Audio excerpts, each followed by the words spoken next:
다 같이 함께 읽겠습니다. 사무엘이 기름 뿔병을 가져다가 그의 형제 중에서 그에게 부었더니 이날 이후로 다윗이 여호와의 영에게 크게 감동되니라. 사무엘이 떠나서 라마로 가니라. 아멘. 오늘도 하나님의 은혜가 여러분에게 가득하기를 바랍니다. 오늘도 주의 나라, 주의 뜻을 이루며 나아가는 복된 삶을 살아갈 수 있기를 바랍니다.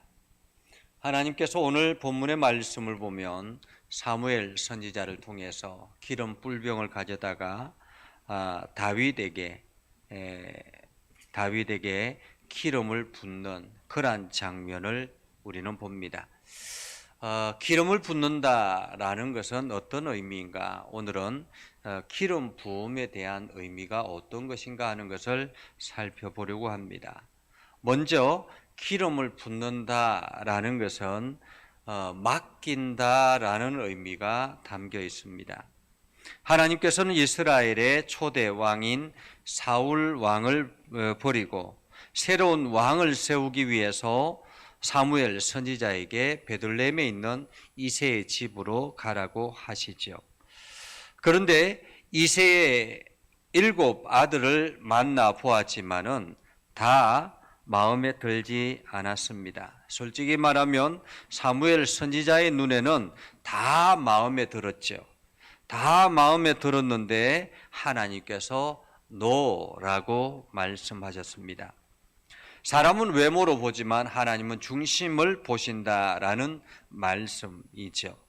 결국에는 하나님께서 8번째 아들인 다윗을 보고 마음에 들어 하시며 그에게 기름을 부어라 라고 하셨습니다.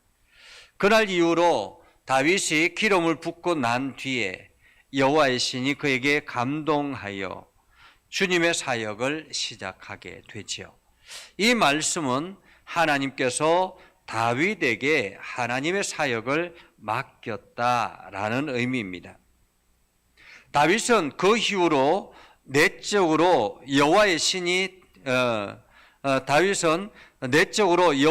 함께하게 되었고 사울 왕은 그 시점에서 여호와의 신이 떠나가고 악신으로 인해서 번뇌하는 사울 왕을 섬기게 됩니다. 그리고 외적으로는 이방 블레셋의 장수 골리앗 장군을 무너뜨리고 그리고 하나님을 모독함으로 인해서 온 백성이 간담이 서늘해 있을 그때에 다윗은 어린 나이로 더더구나 군사훈련을 받지 않았음에도 불구하고 그는 군장을 가지지도 아니하고 장비를 챙겨 가지도 아니하고 그냥 막대기 하나에 물맷돌을 가지고 나아가서 골리앗과의 싸움을 하게 되지요. 그래서 골리앗을 향하여서 이렇게 외칩니다. 너는 칼과 창과 단창으로 내게 오거니와 나는 만군의 여호와의 이름으로 내가 모욕하는 이스라엘 군대의 하나님의 이름으로 내게 나아가노라 라고 외칩니다. 지금 우리나라는 대선 국면이죠. 내년 3월이면 다음 이 나라를 책임질 대통령을 국민 스스로가 선택을 합니다. 여기서 국민들이 그 사람을 투표한다라는 것은 곧 그 사람에게 이 나라를 맡긴다라는 의미가 담겨 있습니다. 그러니까 국회의원을 뽑는 것과 대통령을 뽑는 것은 다른 것이죠. 국회의원을 뽑는 것은 이 지역과 또한 우리를 대표해서 우리의 말을 해줄 사람을 뽑는 것이라면 대통령을 뽑는 것은 이 나라를 통째로 맡긴다라는 그런 의미가 포함되어 있습니다. 그래서 맡긴다는 것은 그가 허락하는 기준 안에서 기본적인 테두리 안에서 모든 권리를 맡긴다라는 의미가 담겨 있습니다. 그렇기 때문에 우리가 이미 맡기고 나면 그 권리를 다시 회수하기는 굉장히 어렵습니다. 그것은 우리가 전임 대통령을 통해서 잘 경험했지 않습니까? 그리고 지금의 정부도 우리 국민들이 맡겼기 때문에 마음에 들든 마음에 들지 않든 지나가는 것입니다. 또한 대통령이 각 부처 장관을 임명해서 그 분야에 관계되는 모든 일을 맡깁니다. 물론 보고는 받겠지만 일일이 간섭하거나 참여하지는 않죠. 맡긴다라는 것은 일임한다라는 의미가 포함되어 있습니다. 오늘 하나님은 죄악으로 가득한 이 세상에 하나님 나라를 건설하기 위해서 아브라함이라는 아주 작은 씨를 심었습니다. 그리고 그 씨앗이 자라서 이스라엘이라는 아주 작은 나라가 만들어지게 되었죠. 그런데 이 나라를 맡아서 관리할 왕을 선택하는데 가장 먼저는 사울 왕을 선택하지 않습니까? 사울 왕을 선택해서 그 나라를 맡겼습니다. 하지만 사울은 자기 주장이 강했고 하나님께 보고하지도 않았고 하나님의 말씀도 무시하고 결국 맡긴 분의 의도대로 이스라엘을 이끌어가지 않았기 때문에 하나님께서는 그 이스라엘 백성들을 위해서 그 모판을 더 잘 가꾸기 위해서 그 사울에게서 권한을 수거할 수밖에 없었습니다. 결국 사울은 하나님의 권한을 수거하자 어떻게 되었습니까? 악신이 들어가서 그는 날마다 번민하며 불안에 떨며 살아가야만 했습니다.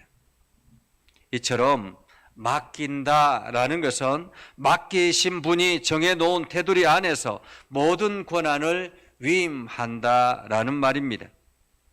그러나 사울은 그 일을 하나님 마음에 맞추어 하지 않았기 때문에 결국에는 그 사명을 거두어 가신 것이죠. 그리고 다시 이번에는 사람들이 보기에 미완성인 청소년이죠. 외형적으로는 많이 부족한 한 집안의 막내 다윗에게 이 일을 맡기신 것입니다. 그렇다면 하나님은 다윗의 어떤 면을 보고 맡기셨을까요? 어쩌면 가장 먼저는 그의 책임감이 아닐까라는 생각을 합니다. 주어진 일에 성실하게 불평하지 않고 감당하는 책임감. 그것은 어느 누구도 도와주지 않는 양치는 일을 묵묵하게 감당하는 그 모습을 보면서 하나님은 이 아이가 참으로 책임감이 있구나라는 것을 알게 되셨던 것이죠. 세상 사람들이 보기에는 크게 뛰어나지 않아도, 세상 사람들이 보기에는 크게 특별하지 않아도 그저 자기에게 주어진 일에 누가 뭐라든지 묵묵히 감당하는 책임감 있는 그것이 하나님 보시기에는 좋았던 것입니다. 그러나 무엇보다도 더 중요한 것은 다윗의 영성이죠. 당시 시대적인 상황을 보아서 영적 부흥의 시대는 아니었습니다. 온 백성들이 함께 하나님의 은혜에 찬양하고 부흥 집회를 하고 영성으로 뛰어나고 하나님의 음성을 듣고 이런 시대는 아니었다라는 것이죠. 다윗이 기름을 부음 받았을 그때에는 사사 시대의 마지막 때였습니다. 비록 사무엘 선지자를 통해서 영적 관리를 받고 있었지만은 사울의 독주로 인해서 영적인 부흥의 시대는 이미 끝났던 것입니다. 그럼에도 다른 사람들이 다 하나님을 찬양하지 아니하고, 다른 사람들이 다 하나님 앞에 예배하지 아니하고, 모든 사람들이 다 하나님께로 나아가지 않아도 묵묵하게 들판에서 하나님을 찬양하고 하나님과 깊은 교제를 나누는 어린이가 있었는데 그 청소년이 바로 다윗이었습니다. 어찌 보면 하나님의 가장 최측근이요, 하나님과 가장 대화가 잘 통하는 사람이었다고 볼 수 있습니다. 한마디로 하나님께서는 믿을 만한 사람 다윗을 선택했던 것이죠. 외적인 조건이야 하나님께서 능력을 부어주시면 얼마든지 감당할 수 있는 것입니다. 하나님께서 지혜를 주시면 지혜가 풍성하게 되고, 하나님께서 건강을 주시면 건강의 탁월함을 갖게 되고, 우리의 모든 것들이 외적으로는 하나님께서 부으시면 얼마든지 가능한 것입니다. 그러나 변하지 않는 것, 하나님께서도 할 수 없는 것이 있다면 그것은 바로 영적인 상태입니다. 하나님께서 아무리 하늘에서 영적인 은혜를 부어주셔도 세상에 우산을 쓰고 그 영적인 것을 받아들이지 아니하면 모두 다 흘러가 버리게 되는 것입니다. 하나님의 영적인 그 은혜를 우리가 마음을 열고 우리의 영안을 열어서 하늘을 향해서 온전히 열려져 있을 때 그 영적인 은혜가 풍성해지게 되는 것이죠. 오늘 다윗은 바로 그런 사람이었습니다. 하나님께서는 그렇기 때문에 가장 믿을 만한 사람, 그 가장 믿을 만한 사람을 이스라엘이라는 아주 작은 모판, 장차 하나님 나라를 세워나갈 수 있는 아주 작은 모판, 이 모판을 통해서 예수 그리스도가 오셔야 하기 때문에 이 모판은 아주 중요한 것입니다. 그래서 그 모판을 맡기시기 위해서 하나님은 다윗을 선택했던 것입니다.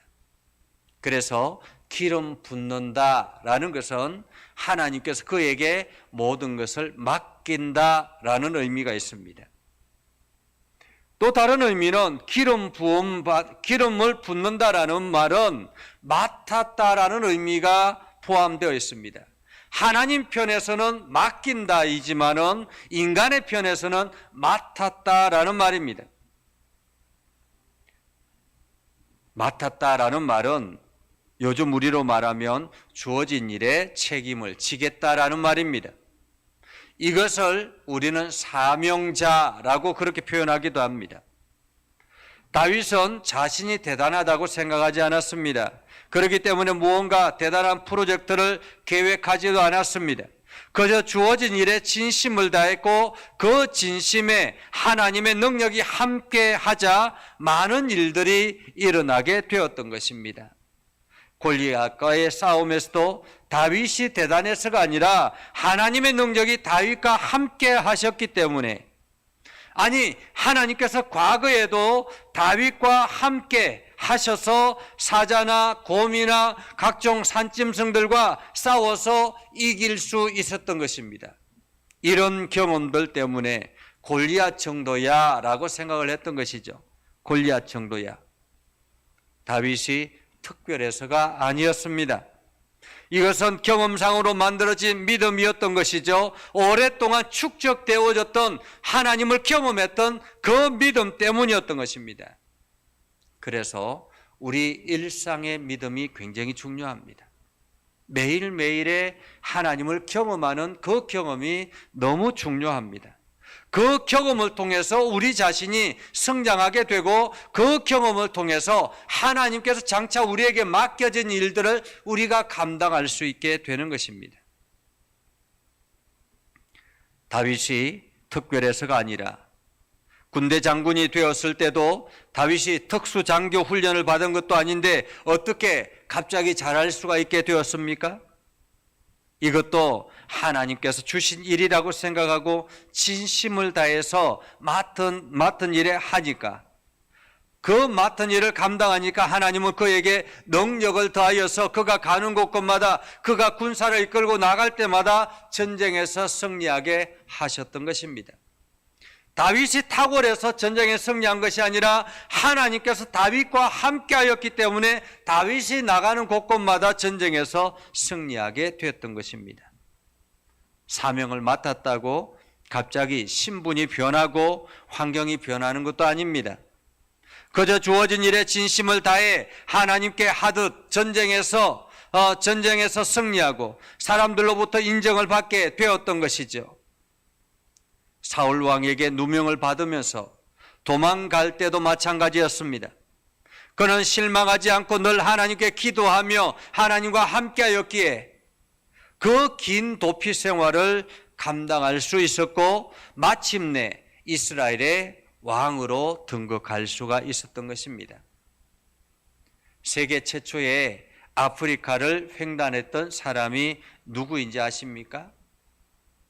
세계 최초로 아프리카를 횡단했던 사람은 탐험가도 아닙니다. 군인도 아닙니다. 아프리카를 횡단했던 사람은 선교사 데이비드 리빙스턴이라는 분입니다. 그가 1841년 남아프리카 공화국 케이프타운에 도착했을 때 리빙스턴은 더 많은 아프리카인들이 있다는 말을 듣고 무려 1000km 이상을 걸어서 아프리카 내륙 안으로 들어갔다고 합니다. 이질이 걸릴 때도 있었고 원주민들에게 습격을 받을 때도 있었고 사자에게 팔을 물린 적도 있었지만 그는 계속해서 아프리카를 걸어 나갔다고 합니다. 아프리카 내륙을 리빙스턴처럼 깊숙이 들어간 외부인은 그때까지 단 한 명도 없었다고 합니다. 도대체 리빙스턴은 무엇 때문에 이런 고난을 감당하며 아프리카 대륙으로 들어갔을까요? 그 이유는 복음을 전하기 위해서라는 하나였습니다. 복음을 전하기 위해서. 하나님께서 자기에게 일을 맡겼다라는 그 책임감 때문에 이 아프리카 대륙 안으로 들어갔던 것입니다. 리빙스턴은 맹수와 질병과 원주민들의 위협에 끊임없이 시달렸습니다. 그의 어려움을 돕기 위해서 친구들이 조력자를 파견할까라고 이야기합니다. 그러면서 친구들은 편지에서 자네의 고생을 조금이라도 들어주기 위해서 우리가 자네를 도와줄 사람을 몇 명 그곳으로 보내려고 하니 그러니 그곳까지 가는 길을 상세히 적어서 다음 편지에 보내주면 좋겠네 라고 썼다고 합니다. 그때 리빙스턴은 정중하게 그 제의를 거절하며 다음과 같이 답장을 보냈다고 합니다. 마음은 고마우나 이곳까지 오는 길이 있어야만 오겠다고 하는 사람이라면 나는 사양하겠네. 진정 이곳에서 필요로 하는 사람은 길이 없어도 스스로 찾아오겠다는 사람이네 라고 이야기했다고 합니다. 길이 있어야만 오겠다고 하는 사람은 결코 이 리빙스턴과 함께 할 수 없다라는 것입니다. 진정 그곳에 아프리카에 필요한 것은 길이 없어도 스스로 찾아올 수 있는 사람. 사실 우리는 없는 길을 만들어가는 사람들이기도 합니다. 앞으로 우리 앞에 주어지는 모든 일들, 모든 환경들, 그것은 우리가 끊임없이 만들어 나가야 되는 그러한 길입니다. 하나님께서 우리에게 맡겨진 이 사역들을 우리가 감당하기 위해서는 끊임없이 그 일을 감당해야, 그 길을 만들어 나가야 하는 것입니다. 한 번은 리빙스턴이 사자에게 물려서 큰 부상을 당했을 때 사람들은 그가 곧 죽을 것이라고 생각했다고 합니다. 그런데 그 위기에서 리빙스턴은 아주 유명한 말을 남겼습니다. 그 말은 바로 이것입니다. 하나님이 나를 이곳에 보내셨다면 그 사명이 다할 때까지 나는 결코 죽지 않는다라는 말이었습니다. 하나님께서 나를 이곳에 보내셨다면 그 사명이 다할 때까지 나는 결코 죽지 않는다. 이 말은 오늘 하나님께서 여러분을 부르셨다면 여러분들이 그 사명을 다하기까지는 결코 죽지 않는다라는 말입니다. 그래서 리빙스턴은 아프리카 곳곳에 복음을 전하다가 마지막까지 기도하는 자세로 세상을 떠났다고 합니다. 진정으로 복된 삶은 사명을 발견하고 완수하는 삶입니다. 구약시대에는 하나님께서 이스라엘이라는 모파를 가꾸기 위해서 특별한 사명자를 불렀죠. 그리고 그들에게 기름을 부어주셨습니다. 그 기름 부음 받은 사람들이 어떤 사람들입니까? 제사장들, 왕들, 선지자들이었습니다. 이들은 하나님께서 이스라엘이라는 모파를 가꾸기 위해서 기름을 부으신 것입니다. 그러나 예수 그리스도께서 오신 이후에 하나님은 이스라엘이라는 작은 나라에 국한하지 아니하고 창조하신 모든 세계, 모든 생애를 향한 하나님의 사역자를 부르시기 시작하신 것입니다. 그들이 바로 예수 이름으로 세례를 받은 저와 여러분들이죠. 바로 저와 여러분들은 성경에는 왕같은 제사장이요 거룩한 나라요 하나님의 소유된 백성이라고 말합니다. 이 말은 그리스도인 모두 다가 기름 부음 받았다라는 의미입니다. 모든 사람들이 다 기름 부음 받았지만은 특별히 우리 예전 교회를 위해서는 우리 장로님들 또한 안수 집사님들 우리 권사님들이 특별하게 기름을 부음 받아서 이 교회를 맡겨 주셨지요. 맡겼다라는 말입니다. 오늘 하나님께서 우리를 그리스도인들을 이 땅에 부르신 이유는 하나님께서 그리스도인들 모두에게 세상이라는 이 공간을 맡기셨다라는 말입니다. 우리가 이 세상에 그리스도인으로 산다라는 것, 그것은 곧 책임감을 가지고 살아야 된다라는 말이기도 합니다. 어떤 책임감을 말하고 있겠습니까? 그렇습니다. 하나님 나라를 만드는 책임감을 말합니다. 하나님 나라를 만들기 위해서 우리는 우리에게 주어진 시간들을 최선을 다해야 하는 것입니다. 나에게 주어진 환경에서 최선을 다해야 하는 것입니다. 내가 다른 사람들, 믿지 않는 사람들이 보기에는 본보기가 되는 그리스도인이 되어야 하는 것입니다. 또한 우리가 열방을 향해서 끊임없이 기도하는 사람이 되어야 하는 것입니다. 열방을 향해서 끊임없이 복음을 전하는 사람이 되어야 하는 것입니다. 내가 직접 가지 못하면 보내는 사람이 되어야 하는 것입니다. 이것이 오늘 우리에게 맡겨진 사람들의 사명이라는 것입니다. 이를 위해서 모든 사람들이 선교사로 가는 것, 그것도 훌륭하지요. 그러나 그러지 못한다 할지라도 주어진 삶에서 그리스도인으로 진심을 다하는 것입니다. 늘 하나님과 교제하고 하나님의 음성에 귀를 기울이고 하나님의 뜻에 용기 있는 순종하는 삶을 살아가는 것입니다. 세상에 유불리를 따지지 아니하고 나에게 이득이 있는 것만 내가 취하는 것이 아니라 때로는 불리할지라도 나에게 손해가 된다 할지라도 나에게 욕을 얻어먹는 일이라 할지라도 이것이 하나님께서 나에게 주신 사명이라면 우리는 그 길을 걸어가는 것입니다. 오늘 다윗처럼 말입니다. 그래서 오늘 여러분들 모두 다가 이 말씀을 기억하고 하나님의 은혜 안에서 풍성함을 누릴 수 있기를 주님의 이름으로 축복합니다. 우리 김강식 장로님, 겉모습이 아닌 진실된 믿음으로 천국을 소망하는 저희들 믿음이 되길 소망합니다. 우리 곽선호 권사님, 하나님의 자녀로 살지 않는 한 기도는 아무 소용이 없음을 말씀 두고 깨닫게 해주심을 감사합니다. 우리 김광식 장로님, 오늘 주신 말씀의 책임이라는 것은 희생도 따르는 어려움이 있는 것 같습니다. 주신 사명의 책임으로 감당할 수 있는 은혜 주시옵소서 없기를 기도합니다. 아멘하고 참여해 주셨습니다. 우리 장로님, 권사님들 이러한 댓글을 달아주셔서 제가 아무도 없는 환경에서 설교하는 거 참으로 힘있게 설교할 수 있게 되는 것 같습니다. 감사합니다. 기도하겠습니다. 거룩하신 아버지 하나님, 은혜를 감사합니다. 오늘도 우리에게 주어진 사명 능히 감당하고 하나님께서 나에게 맡기신 그 일들을 내가 책임감 있게 감당하게 하옵소서. 때로는 힘든 일이 있다 할지라도, 때로는 불편한 일이 있다 할지라도, 때로는 내가 하기에는 여러 가지 어려움이 있다 할지라도 하나님께서 나에게 주신 것이라고 생각하면 우리가 그 일을 잘 감당할 수 있도록 하나님 은혜를 다해 주시옵소서.